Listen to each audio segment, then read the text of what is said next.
we're on the quest for Mach 4. Thing that I should preface so everyone understands. Mach 4 is variable upon elevation and humidity and temperature, but single most is going to be temperature.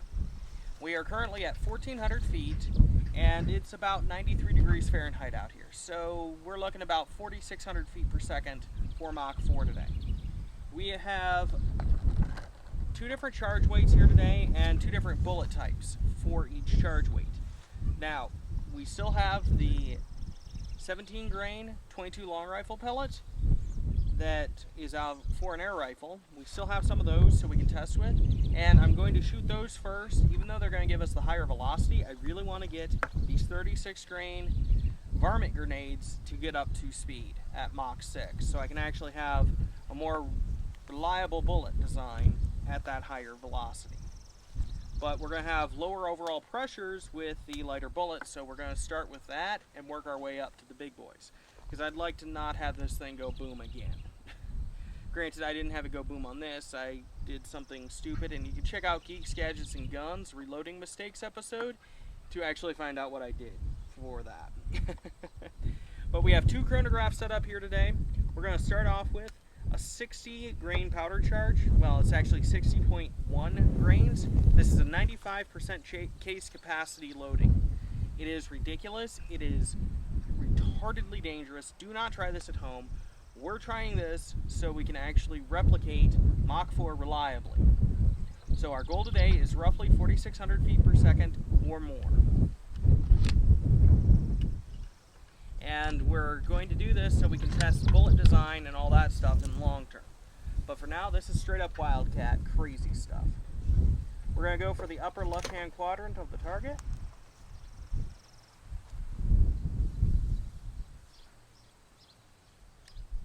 It would help if I turned off the safety.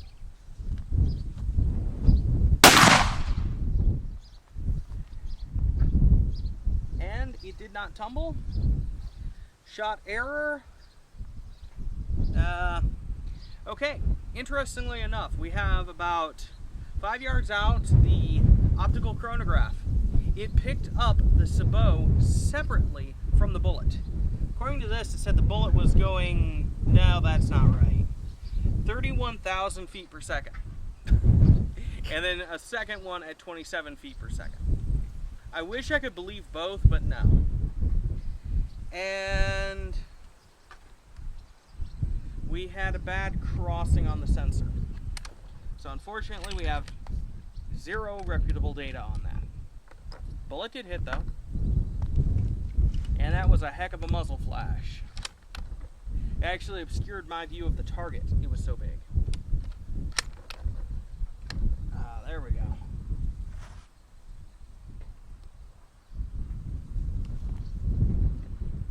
I'm gonna put this one in the center of the target, even though we already have shots there. Blame me, I forgot to bring an extra target.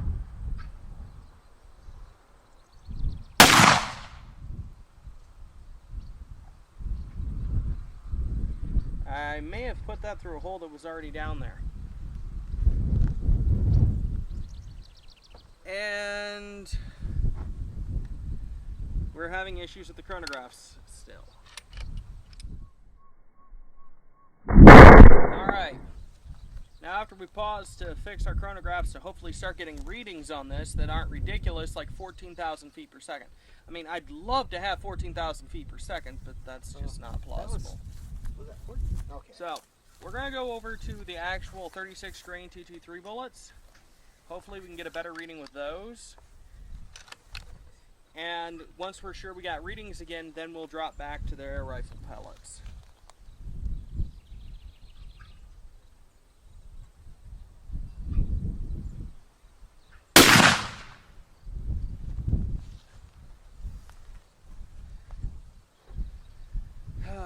Alright. Sensor 1 crossing bad on the magneto still. And that speed does not look proper for what this should be.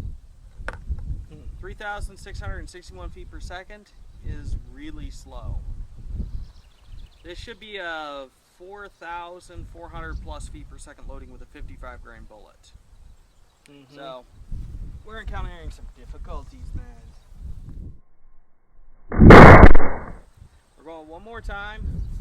Hopefully, beyond hopefully, we actually get something this time. We have magneto still going. We have the optical going.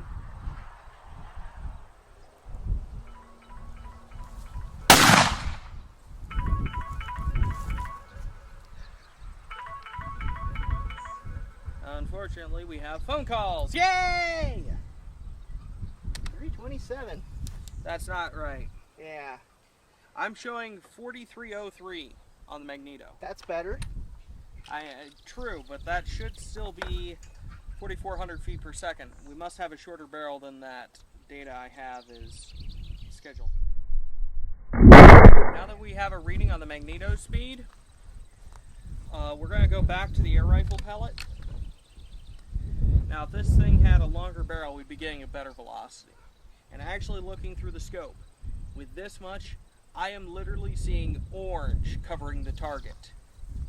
The muzzle flash is that great on this hot, sunny July day that it's actually occluding the target.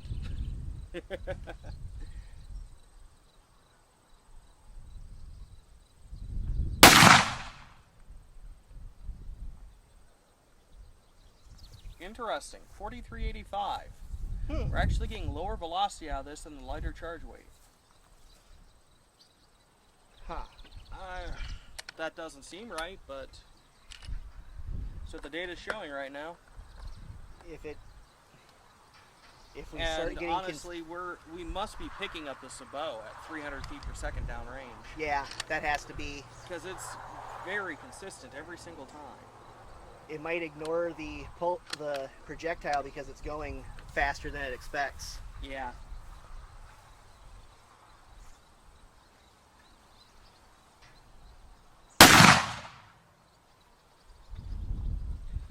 There we go. 4,559 feet per second. Woohoo! And we're still having the optical pick up the sabot. Yeah. Alright. Let's go back up to this heavier one. We are definitely losing a ton because of the length of this barrel, though. If we had a longer barrel, all that extra powder would burn inside the barrel, increasing pressures further, increasing our velocity.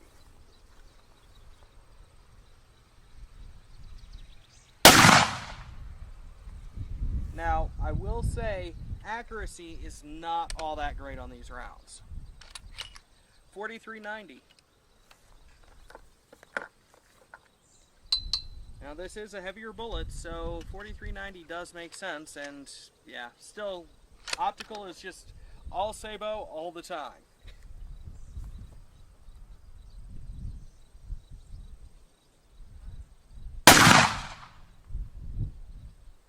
Yeah, we're at about 21 yards here. Accuracy is,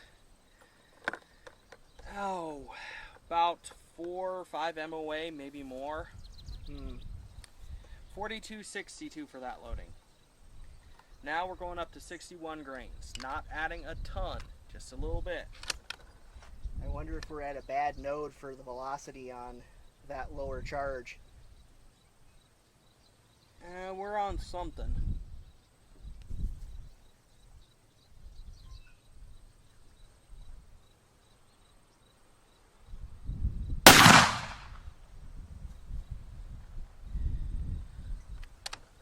$45.22.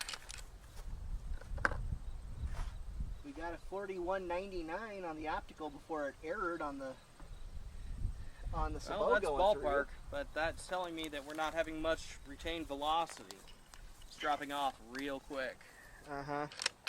Which, that is not unexpected with these absurdly light bullets that we're using. Yeah. When I say absurdly light, they truly are that. Wow. 45-47. So if we were at, say, sea level 60 degrees Fahrenheit, that is definitely past Mach 4. Yeah. Still a little bit shy at this temperature, unfortunately. Middle of winter, oh yeah, we'll have it a lot better. But the benefit of having it jump like this is, let's say, if you're running subsonic rounds, you can get away with a lot more energy into the bullet in the summer than you can in, say, the winter.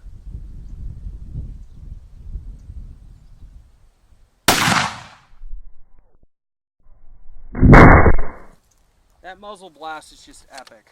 4469. Still just getting the sabot.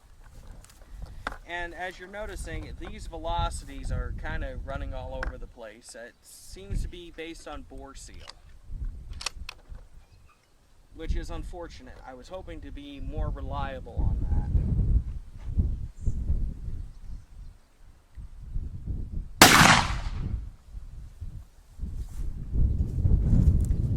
4516. We're not reliably breaking Mach 4. No. The real idea, though, is to get these 36 grain varmint grenades, get those up to velocity. But if in a couple of months when temperatures come back down, we will definitely be able to do gel testing with the air rifle pellets breaking Mach 4 reliably. They're going to have to be at a relatively short distance, considering how fast we're getting velocity drop off, but other than that, it's pretty well.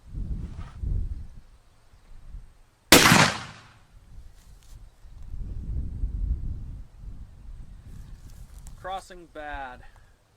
You want to walk the magneto back? Yep.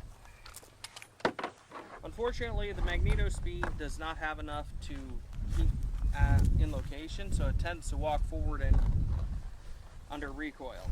Alright, now that we have the magneto, let's hopefully we can get some velocity data on 3 of these higher charge levels. Because we keep getting errors on the optical, and the optical is just not giving us anything of note. Unless you want to get the velocity on sabots, and well, it gives you pretty good data for that. But that's it.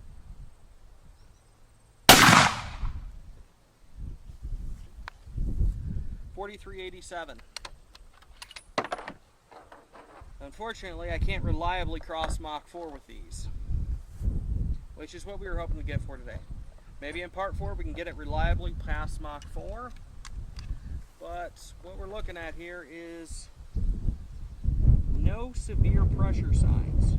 And actually the charge weight that I wrote on the side of the casing is staying intact, which that tells me that there's not a ton of force holding it to the chamber. Which that's just my theory on it, but that's all we have to go on right now.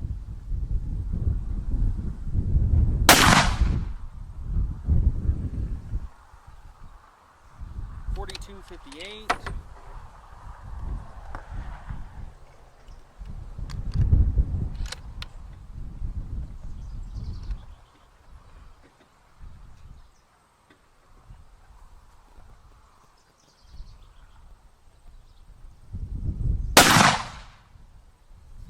And 4375.